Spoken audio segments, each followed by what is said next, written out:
All right, YouTube.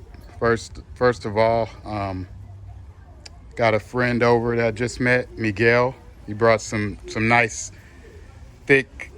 How old are these seedlings? Maybe a year, Maybe no, year and a less than half. a year. Less than a year. Less than a year. Good job. So we're just gonna graft a. He's grafting, I think, the lamb hoss, and I'm gonna graft a Nabal scion onto his seedlings. So these are the third and fourth grafts we're doing today. We just grafted a bacon. I think that's the bacon. And did you graft the bacon? Bacon That's and the bacon. yes, and that one is the reed. And that's the reed. So I grafted the reed and he grafted the bacon. So he's doing the first step, which is wrapping the scion wood with paraffin.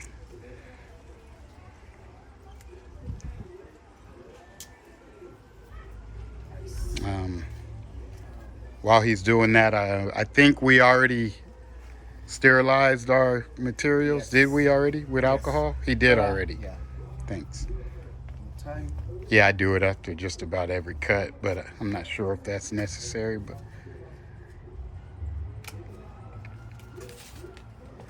we want to cut in the scion wood. Yeah. So he's just sizing it up to see where he wants to Yeah. insert the scion. He's going high. He's going high because that's where his scion's lining up. And the other reason is if the graft fails, he has plenty of room down here to regraft. So what we're doing here is cutting a V-wedge.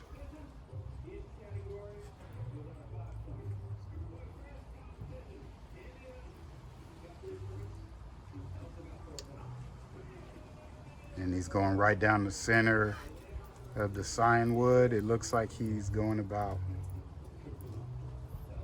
an inch. About an inch.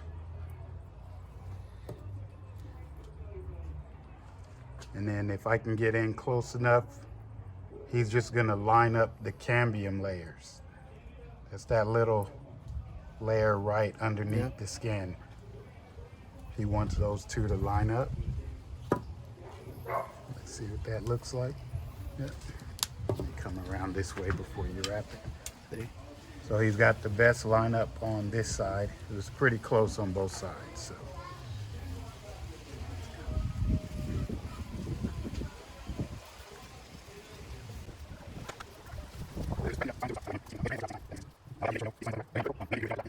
Use the greenhouse effect. And that technique probably more critical in the summertime. And then he's wrapping the union to make sure we got a tight seal between the two cambium layers.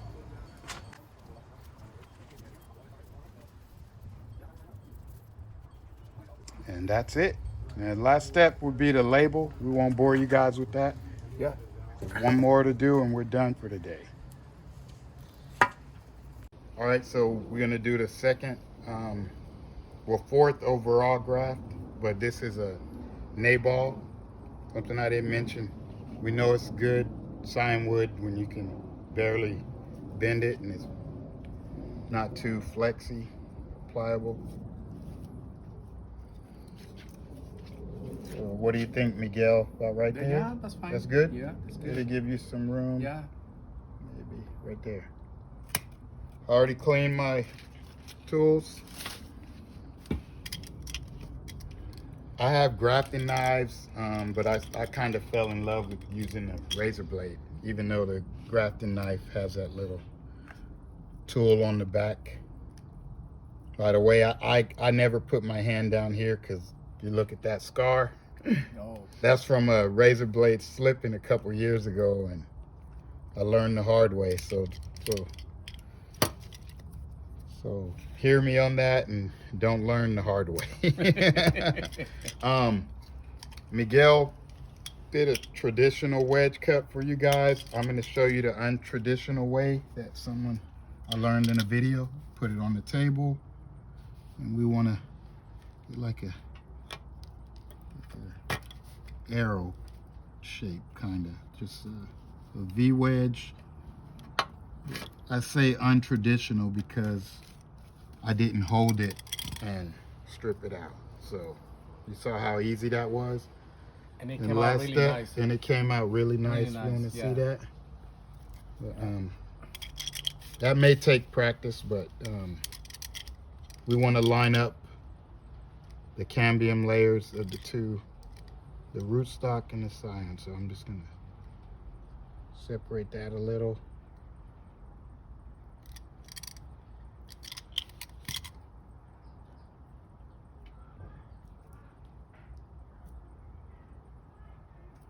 All right, let's get that to line up.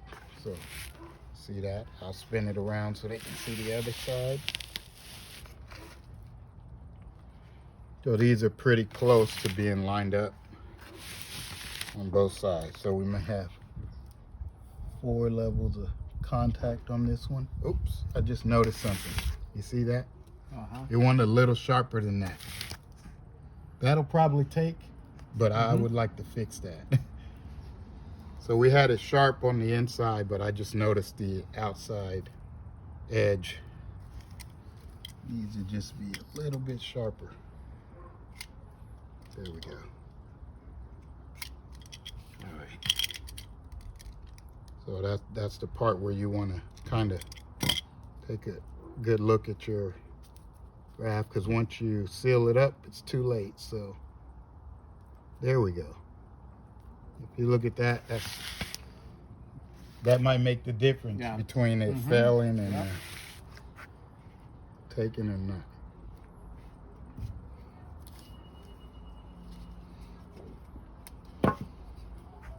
And last step, we just want to wrap it up tight.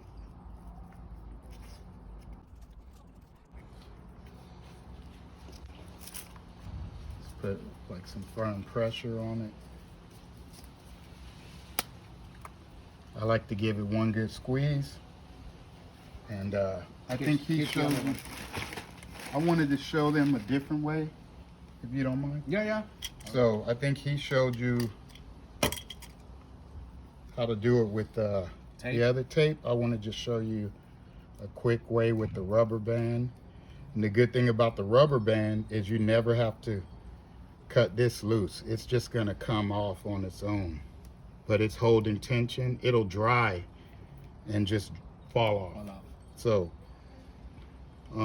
another thing we didn't talk about is I like to remove the union, whether you use a rubber band. Like I said, that comes off on its own. Zoom in over here. I like to remove this stuff after this flushes 1 or 2 buds out. Then you can go ahead and remove that. If you're only using parafilm or rubber band, they fall off on their own. So you don't have to worry about removing it. Another thing you can use is a paper clip. So that'll end this video. Please like and subscribe. Thanks to Miguel for contacting me. No, thank you for the science. Bringing me some nice, you know, this is how you do it when you're in the gardening. You trade with people. You trade with people and you kind of barter and you help each other out. So now I got a new gardening friend who's gonna teach me how to do the dragon fruit and mango. This is my first mango, and he's gonna teach me how to grow dragon fruit. So once again, hit that like and subscribe button, and I'll see you next time. Until next time.